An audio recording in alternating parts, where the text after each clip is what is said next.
आज हम जो चैप्टर चालू करने वाले हैं क्लास 8 का रिप्रोडक्शन एनिमल्स की बात करते हैं। देखो यार, रिप्रोडक्शन खुद एक बहुत ज़्यादा इंपॉर्टेंट प्रोसेस है, एक इंपॉर्टेंट मैकेनिज्म है, क्योंकि जो रिप्रोडक्शन होता है वो स्पीशीज को कंटिन्यूटी देता है।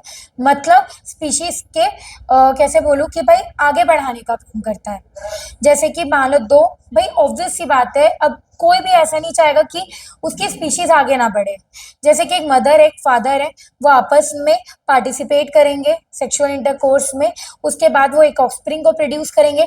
वो ऑफस्प्रिंग अपनी किसी फीमेल के साथ पार्टिसिपेट करेगा, फिर अपना एक सन या डॉक्टर आगे देगा, फिर वो ऐसे करके एक स्पीशीज की कंटिन्यूटी प्रोवाइड करवाता है। क्या? रिप्रोडक्शन। रिप्रोडक्शन सिंपल भाषा में बोलो एक बहुत इंपॉर्टेंट प्रोसेस है जो कि कंटिन्यूटी इन स्पीशीज का काम करवाता है। रिप्रोडक्शन के अलावा भी डाइजेशन हो गया, तुम्हारा सर्कुलेशन ऑफ ब्लड हो गया, या तुम्हारा रेस्पिरेशन हो गया। ये तीन भी इंपॉर्टेंट प्रोसेस कहलाते हैं एक ह्यूमन बीइंग के सर्वाइवल के लिए। ये तीन, रेस्पिरेशन, सर्कुलेशन ऑफ ब्लड और डाइजेशन, भी बहुत इंपॉर्टेंट है। बट इस चैप्टर में हम बेसिकली रिप्रोडक्शन के बारे में पढ़ेंगे। रिप्रोडक्शन सिंपल भाषा में बोलूं, आगे तुम्हारे स्पीशीज को बढ़ाएगा। सिंपल बोलूं, एक फैमिली है, एक फैमिली को आगे बढ़ाने का काम करेगा। ठीक है, बस आगे चलते हैं। इफ रिप्रोडक्शन इन एनिमल्स, यदि एनिमल्स में रिप्रोडक्शन ना हो, यदि एनिमल्स या प्लांट्स या किसी भी लिविंग ऑर्गेनिज्म में रिप्रोडक्शन ना हो, तो कोई भी similar kind of organism reproduce नहीं हो पाएगा और एक जनरेशन से दूसरे generation same kind of organism present नहीं हो पाएंगे इस अर्थ में। ठीक है, मतलब आगे जनजाति रह नहीं पाई। भाई सिंपल है, लड़का है लड़की है, वो उन दोनों में सेक्सुअल इंटरकोर्स हुआ बट आगे वो रिप्रोड्यूस नहीं कर पा रहे, तो क्या उनका कोई अपना बच्चा हो पाएगा? नहीं हो पाएगा ना, सिंपल। तो रिप्रोडक्शन का मतलब वही है भाई, आगे बच्चा पैदा करवाना, वो बच्चे से और आगे कंटिन्यूटी देना, ताकि वो जाके और आगे क्या करे, बच्चा पैदा करे और एक स्पीशीज की कंटिन्यूटी लेकर जाए। ठीक, अब रिप्रोडक्शन की बात करते हैं तो रिप्रोडक्शन का जो टाइप होता है वो केवल दो होता है, एक एसेक्सुअल, दूसरा सेक्सुअल। पहले हम बात करते हैं तुम्हारा रिप्रोडक्शन इन प्लांट और एनिमल के बीच की सिमिलैरिटीज को। हम इन दोनों के टाइप्स को भी पढ़ेंगे कि एसेक्सुअल और सेक्सुअल क्या होते हैं, दोनों के बीच में डिफरेंस क्या है, दोनों के बीच में कॉमन कैरेक्टर्स क्या है। बट इन दोनों से पहले हम समझेंगे कि प्लांट रिप्रोडक्शन और एनिमल रिप्रोडक्शन में सिमिलैरिटीज क्या है, क्या सिमिलर चीजें। पहला, प्लांट और एनिमल, ठीक है, कैन बोथ, दोनों सेक्सुअल और एसेक्सुअल मोड ऑफ रिप्रोडक्शन में जा सकते हैं। प्लांट भी एसेक्सुअल मोड ऑफ रिप्रोडक्शन को शो करता है और सेक्सुअल भी, सेम वे एनिमल भी सेम वे एनिमल भी सेक्सुअल एसेक्सुअल दोनों को शो करेगा। आगे, just like in plants, animals में भी एक मेल और एक फीमेल होता है जिसके पास अपने अपने रिप्रोडक्टिव ऑर्गन होते हैं। प्लांट की बात करूं तो pollen grain male reproductive organ जैसा वर्क करता है और ओवरी फीमेल रिप्रोडक्टिव ऑर्गन की तरह वर्क करता है। ठीक, और यदि एनिमल्स की बात करूं तो मेल में तुम्हारे जो तुम्हारा मेल रिप्रोडक्टिव ऑर्गन होता है उसमें शायद पेनिस, टेस्टिकल्स, टेस्ट, ये सब तुम्हारे मेल रिप्रोडक्टिव ऑर्गन की तरह वर्क करते हैं। और वहीं फीमेल में बात करें तो वजाइना पूरा फीमेल रिप्रोडक्टिव ऑर्गन की तरह वर्क करेगा। Male penis, female vagina. ठीक है, आगे बात करते हैं। In both and plants and animals zygote form होता है, पता है ना, जाइगोट का फॉर्म होना। मेल क्या बोलते हैं तुम्हारा, मेल का स्पर्म आना, फीमेल का तुम्हारा एग आना। स्पर्म और एग आपस में जब क्या करते हैं, फर्टिलाइज, तो जाइगोट बनता है। उसी तरह प्लांट में पोलन ग्रेन और ओवरी, ओवरी के अंदर प्रेजेंट ओव्यूल जो आपस में फर्टिलाइज करेगा तो भी जाइगोट बनेगा। तो प्लांट हो या एनिमल हो, दोनों में जाइगोट फॉर्म होता है। ठीक है, हेंस यही जाइगोट आगे जाके एम्ब्रियो और एम्ब्रियो ही आगे जाके एक न्यू इंडिविजुअल बनाने का काम करता है। ठीक, अब बात करते हैं सेक्सुअल रिप्रोडक्शन। सेक्सुअल रिप्रोडक्शन क्या होता है, इसमें मेल और फीमेल सेक्सुअल इंटरकोर्स में पार्टिसिपेट करेंगे। मेल की बॉडी से आएगा मेल गैमेट, फीमेल की बॉडी से आएगा फीमेल गैमेट, और ये दोनों आपस में जाके फ्यूज्ड होंगे, मतलब फर्टिलाइज्ड होंगे और क्या बना बैठेंगे, जाइगोट। इसी प्रोसेस को हम बहुत आसान लैंग्वेज में कहते हैं सेक्सुअल रिप्रोडक्शन। ठीक है, आगे चलते हैं। अब बात करते हैं रिप्रोडक्टिव ऑर्गन इन ह्यूमंस, खास करके मेल, मतलब मेल के रिप्रोडक्टिव ऑर्गन के बारे में हम बात करेंगे। ठीक, देखो मेल का जो रिप्रोडक्टिव ऑर्गन होता है या जो मेल का रिप्रोडक्टिव सिस्टम होता है वो प्रोवाइड करता है स्पर्म। क्या प्रोवाइड करता है? स्पर्म, जो कि एक टाइप का मेल गैमेट है, जो एक टाइप का क्या है? मेल गैमेट, जो कि फर्टिलाइजेशन में पार्टिसिपेट करेगा। मेल रिप्रोडक्टिव ऑर्गन्स, सबसे पहले बात करते हैं हम पेनिस के बारे में। किसके बारे में बात करते हैं? पेनिस। पेनिस क्या होता है? एक सिलेंड्रिकल शेप्ड ऑर्गन होता है। किस शेप का ऑर्गन होता है? सिलेंड्रिकल। और इसके टॉप में, इसके टिप में एक स्मॉल ओपनिंग होती है जहां से सेक्रेट होता है सीमेन। जहां से क्या सेक्रेट होता है? सीमेन, जो कि कंटेन करता है मेल गैमेट। अभी आप लोग बच्चों के दिमाग में ये कंफ्यूजन आया होगा कि दीदी आप तो बोले कि जो मेल रिप्रोडक्टिव सिस्टम होता है वो रिलीज करता है आपका स्पर्म, ठीक है, ये अचानक से आपने सीमेन कहाँ घुसा दिया? मतलब यदि पेनिस इजैकुलेशन कर रहा है या कुछ सेक्रीट कर रहा है तो वो तो नॉर्मल सी बात है, स्पर्म सेक्रीट करेगा। आप ये सीमेन क्यों बोल रहे हो? यार सीमेन बोलने का रीजन ये है कि सीमेन में स्पर्म होता है, सीमेन में स्पर्म होता है, बट साथ ही साथ एक लिक्विड होता है, एक फ्लूइड होता है जिसमें न्यूट्रिशनल वैल्यू होती है, जो कि स्पर्म का खाना होता है, जो कि स्पर्म का क्या होता है? खाना। ठीक है, वो भी साथ में निकलता है। तो ये न्यूट्रिशनल फ्लूइड और स्पर्म साथ में कहलाते हैं आपका सीमेन। ठीक है, आई थिंक अब सीमेन में आपको कोई डाउट नहीं होगा। आगे चलते हैं, आगे बात करते हैं स्क्रोटम। स्क्रोटम क्या होता है? पाउच जैसा स्ट्रक्चर होता है। क्या होता है? पाउच जैसा स्ट्रक्चर होता है या सैक लाइक स्ट्रक्चर होता है, जो कि प्रेजेंट होता है बिहाइंड द पेनिस, जो पेनिस के जस्ट नीचे में प्रेजेंट होता है। ये पाउच जैसा होता है। इसी में यदि मैं बहुत आसान लैंग्वेज में बोलूं तो कॉमन लैंग्वेज में एग्स कहा जाता है, अंडे कहा जाता है, ठीक है, कॉमन लैंग्वेज में। बट यदि हम उसको साइंटिफिक लैंग्वेज में चले तो टेस्टिकल्स कहा जाता है। क्या कहा जाता है? टेस्टिकल्स या टेस्टीज, जो कि कॉमन लैंग्वेज में एग्स कहलाते हैं मेल के। ठीक है, तो टेस्टिकल्स और टेस्टीज प्रेजेंट होते हैं इसी स्क्रोटम में या सैक लाइक स्ट्रक्चर में प्रेजेंट होते हैं। ठीक है, ये क्या करते हैं? उन टेस्टिकल्स को या उन अंडों को या उन टेस्टीज को एक राइट टेम्परेचर, एक एप्रोप्रिएट टेम्परेचर देते हैं ताकि वो बहुत आराम से स्पर्म को क्या कर सके? रिलीज कर सके, स्पर्म को सेक्रीट कर सके। यही टेस्टीज, यही टेस्टिकल्स सेक्रीशन कराते हैं आपके स्पर्म का। ठीक है, कोई डाउट? आई थिंक नहीं है। आगे चलते हैं।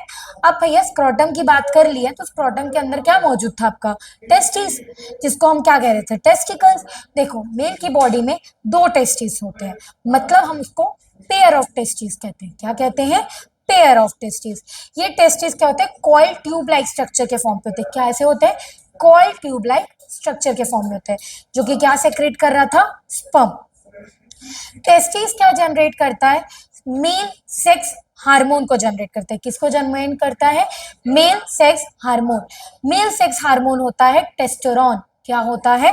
टेस्टोरॉन, जो कि at the time of puberty male में रिलीज होता है। ठीक है, प्यूबर्टी आप पूछोगे कि क्या होता है प्यूबर्टी? मतलब बच्चों देखो, बहुत सिंपल सी बात है यार। जब लड़का या लड़की, दोनों की बात कर लेती हूँ मैं, 12-13 साल के होते हैं तो वो अपनी प्यूबर्टी को हिट करते हैं और उनकी बॉडी में बहुत कुछ चेंजेस आते हैं। जैसे कि लड़कियों की बॉडी में ब्रेस्ट का इंक्रीज होना, ठीक है, उनके हिप्स का इंक्रीज होना। वहीं लड़कों की बॉडी में उनके जो शोल्डर है वो बहुत ज़्यादा ब्रॉड हो जाते हैं, उनकी जो वॉइस होती है वो बहुत ज़्यादा डीप हो जाती है, उनके अंडर आर्म्स में बाल आते हैं, उनके बियर्ड आते हैं। तो ये सब क्या है?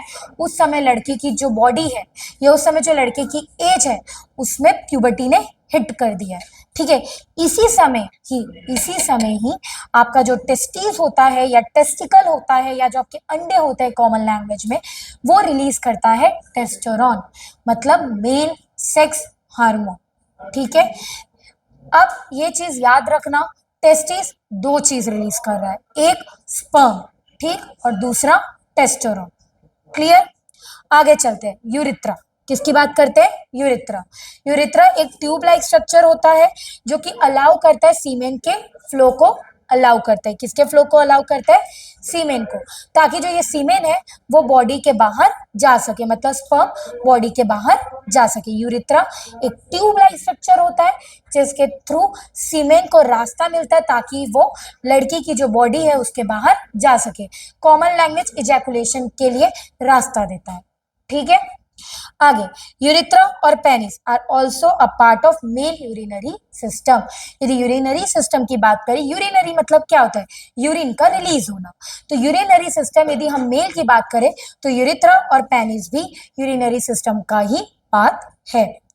आगे, वास डिफरेंस की बात करते हैं। वास डिफरेंस क्या होता है, ये भी एक ट्यूब लाइक स्ट्रक्चर होता है जो कि स्पर्म को कैरी करता है टेस्टिकल से लेकर यूरिथ्रा तक, मतलब एक कनेक्टिविटी प्रोवाइड करेगा आपका यूरिथ्रा और टेस्टिकल्स के बीच में।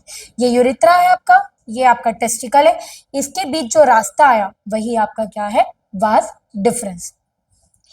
आगे बात करते हैं प्रोस्टेट ग्लैंड की।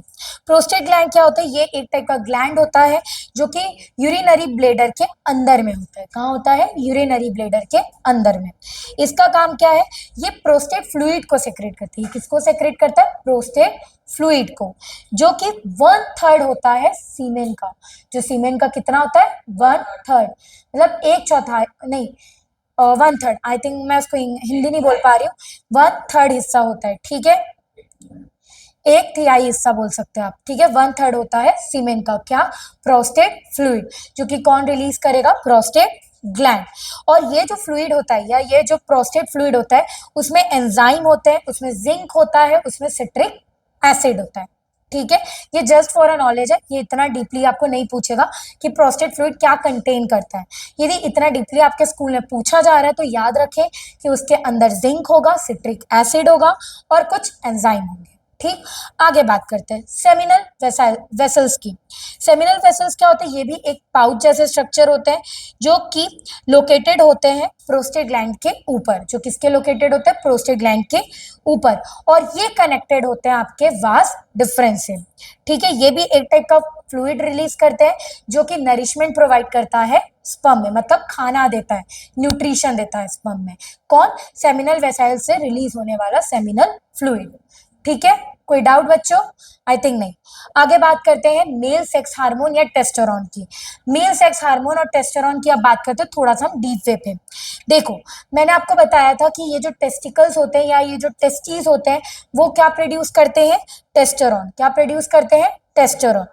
And pituitary controls how much testosterone will be produced। मतलब आप सबको पता होगा प्यूटिटरी ग्लैंड के बारे में। प्यूटिटरी ग्लैंड कहलाता है मास्टर ग्लैंड। ये ही डिफाइन करता है, ये यही सोचता है कि कितना अमाउंट ऑफ टेस्टोस्टेरोन या मेल हार्मोन रिलीज होना चाहिए। कौन देखता है, कौन सुपरवाइज करता है, pituitary gland. The hormone is, और यही हार्मोन रिस्पॉन्सिबल होता है लड़कों के मेल सेक्स ऑर्गन्स को डेवलप करने में, प्लस सेकेंडरी सेक्सुअल कैरेक्टर्स, जो एक मेल में सेकेंडरी सेक्सुअल कैरेक्टर्स होते हैं, जैसे मैंने आपको बताया था स्टार्टिंग में, लड़कों के शोल्डर्स ब्रॉड होना, उनके बियर्ड आना, उनके अंडर आर्म्स में बाल आना, उनके चेस्ट में बाल आना, ये जो सेकेंडरी मेल, जो आपके क्या बोल सकते हैं, सेकेंडरी सेक्सुअल कैरेक्टर्स है, उनको डेवलप करने का काम करता है टेस्टोस्टेरोन। साथ ही साथ लड़कों का जो मेल रिप्रोडक्टिव ऑर्गन है, मतलब पेनिस, उसका भी डेवलपमेंट करवाने में मदद करता है। कौन, टेस्टोस्टेरोन। अब बात करते हैं स्पर्म सेल के बारे में। किसके बारे में बात करते हैं, स्पर्म सेल। देखो, आई थिंक बच्चों ये आपको क्लियरली दिख रहा होगा, ये मैंने डायग्राम यहाँ बनाया है स्पर्म सेल का, ठीक है। ये स्पर्म सेल जो है, इसके जो टॉप में यहाँ देख रहे हो, ये वाला जो स्ट्रक्चर दिख रहा है, ठीक है, वो हेड कहलाता है। बीच का स्ट्रक्चर मिडिल पीस कहलाता है, और जो टेल है, पीछे में एक पूंछ जैसा दिख रहा है, वो क्या है, टेल। मतलब जो स्पर्म होता है वो 3 भाग में डिवाइडेड होता है। एक हेड, ठीक है, जो एलमंड शेप का दिख रहा है ना, बादाम शेप का, वो क्या था आपका हेड। जो बीच में था वो क्या था, मिडिल पीस, और पीछे गैया के पूंछ जैसा जो दिख रहा है वो है टेल, ठीक है। आगे देखो, जब जब सेक्सुअल इंटरकोर्स होता है, ठीक है, जब मेल और फीमेल में जब सेक्सुअल इंटरकोर्स होता है तो million of sperm cell ejaculate होते हैं।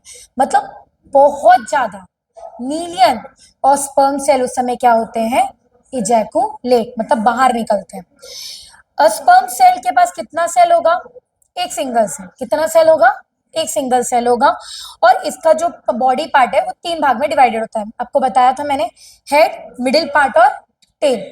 हेड क्या होता है, हेड के पास न्यूक्लियस होता है। हेड के पास क्या होता है, जिसमें क्या प्रेजेंट होगा, डीएनए, जिसमें क्या प्रेजेंट होगा, और यही डीएनए क्या कैरी करता है, उस सेल का इंफॉर्मेशन या जीन्स, मतलब इंफॉर्मेशन कैरी करता है, ठीक है। सेकेंड होता है मिडिल पार्ट। मिडिल पार्ट क्या होता है, वो सेल ऑर्गेनल से बना होता है, ठीक है, जिसको हम क्या कहते हैं, माइटोकॉन्ड्रिया। किससे बना रहता है, माइटोकॉन्ड्रिया। माइटोकॉन्ड्रिया रिस्पॉन्सिबल होता है सेल को एनर्जी देने में, सेल को क्या देने में, एनर्जी, और स्पर्म इसी एनर्जी को ग्रैब करके आगे क्या करता है, मूव, और टेल भी उसको स्पर्म को बहुत फास्टली मूव करने में मदद करेगा। ये था पूरा मेल रिप्रोडक्टिव ऑर्गन या पूरा मेल रिप्रोडक्टिव पार्ट, जिसको अभी हमने बहुत डीपली पढ़ा। आज के क्लास का लास्ट टॉपिक है फीमेल रिप्रोडक्टिव ऑर्गन, उसके बाद हम रेस्ट क्लास में इसके आगे का करेंगे।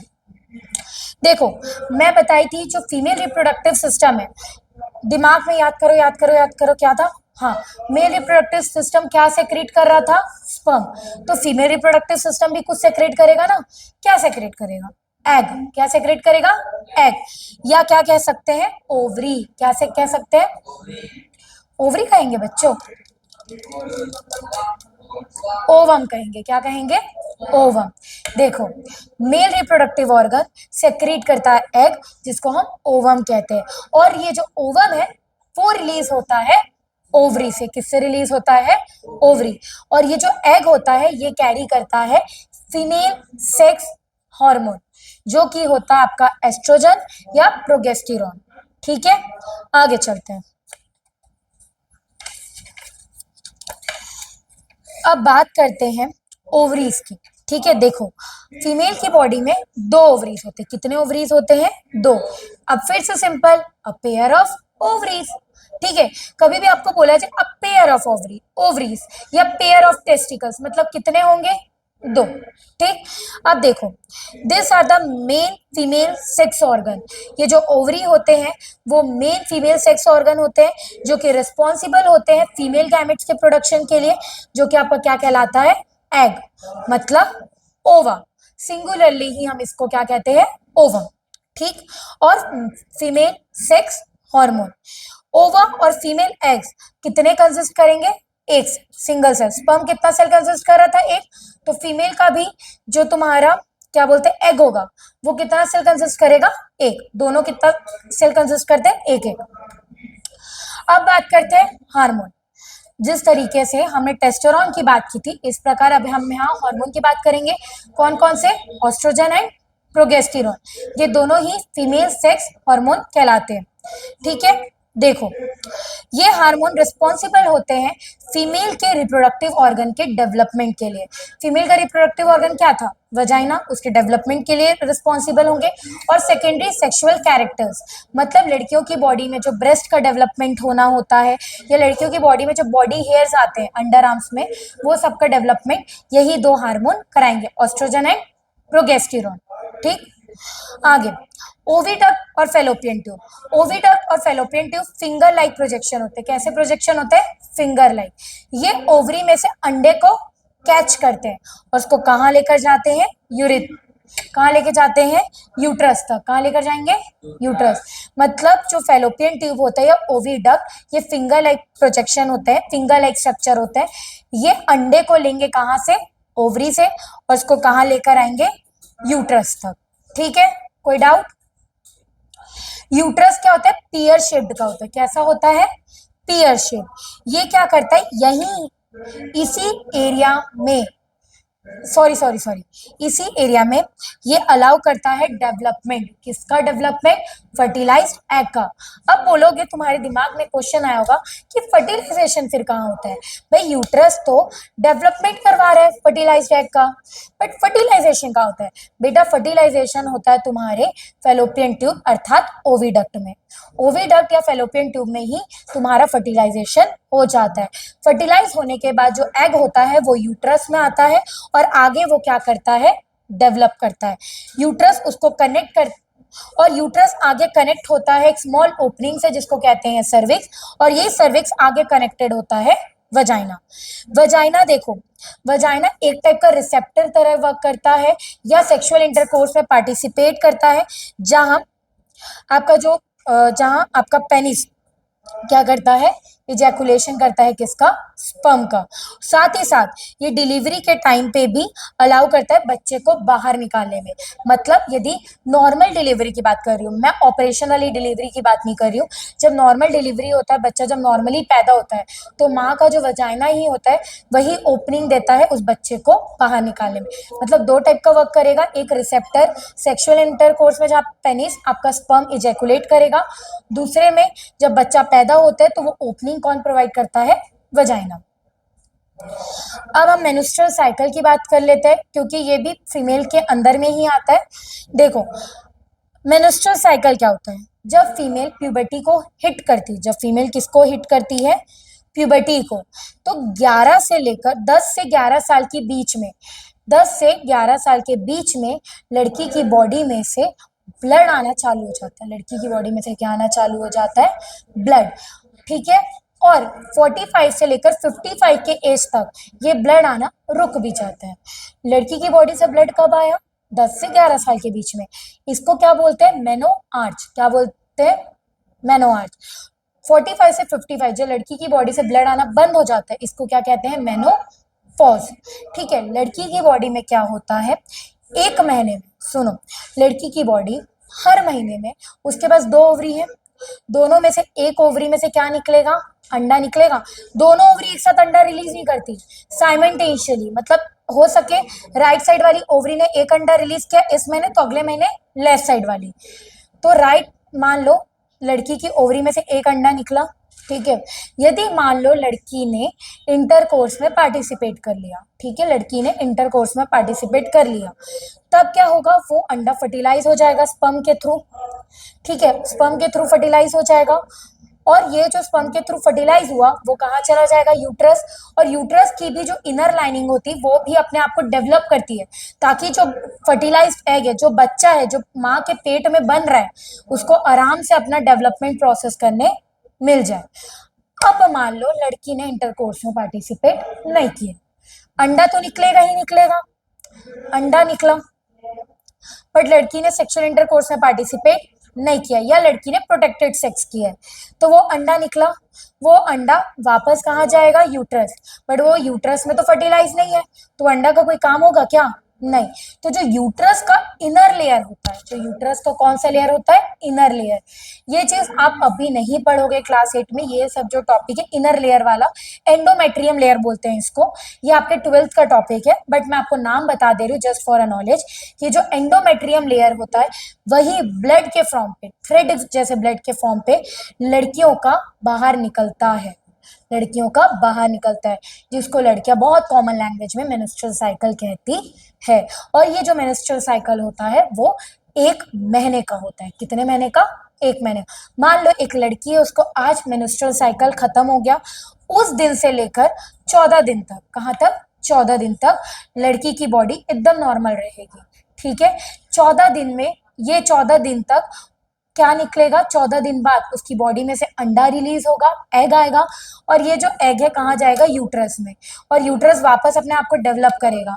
बट यदि लड़की बाकी 10 दिन में यदि सेक्स वगैरह नहीं करती है, कुछ नहीं करती है, तो वो यूट्रस के जो लेयर का कोई काम होगा क्या, नहीं होगा।